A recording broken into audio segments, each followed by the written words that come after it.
Маалыматта Келдибек Манасчынын касиети, өнөрү жөнүндө бир топ жазылган. Мен аларды майдалабай эле коеюн.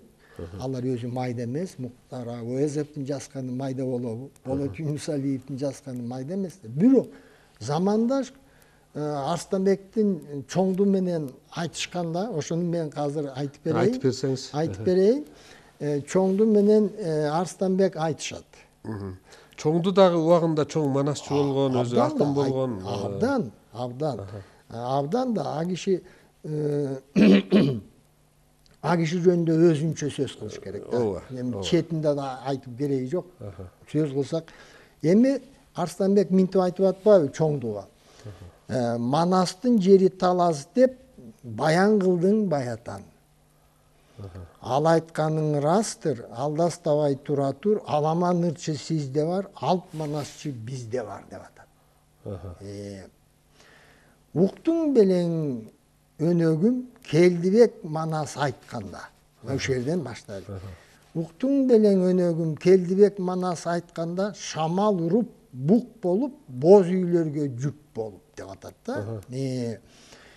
Чагылган учуп чартылдап, кереге уук карчылдап, үзүктөрү желпилдеп, түндүк жабуу салпылдап, эшиктери шалкылдап, ат дүбүртү угулуп, айры калбай чогулуп, журт атасы Манастын, Алмамбет сыргак чубактын арбагы көзгө көрүнүп.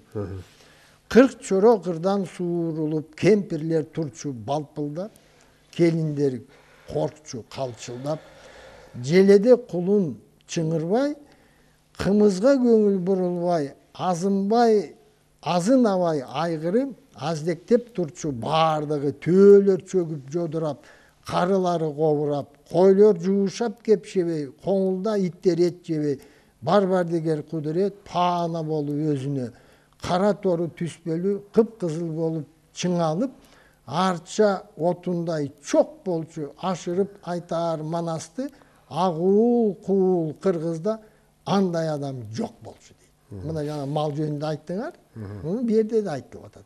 Мал ушундай кабыл алчу экен да, агуул куул кыргызда андай адам жок болчу. Демек агуул куул 12-чи кылымдан бери.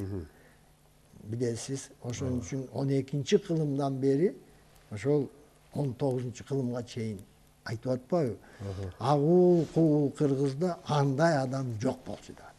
Эмне деген бу?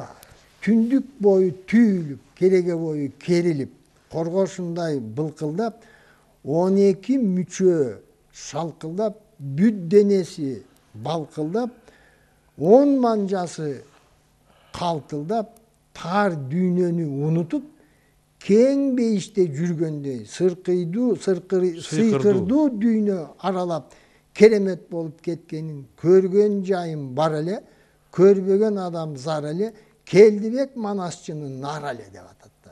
Мына ушул жерде чечмелеп берсек, тар дүйнөнү унутуп, кең бейиште жүргөндөй. Эмне деген сөз? Бу өзүңдү жоготмок түгүл, кең бейиште жүргөндөй сезилесиң да. Эмне деген сөз? Аны айтып атпайбы? Сыйкырдуу дүйнө аралап керемет болуп кеткени. Өзүм көргөм деп атат да, көргөн жайым бар эле дейт. Ошону айтып атпайбы? Манасчынын нар эле деп. Эми нар деген азыркы заманда көп жаштар билбей калды нар деген.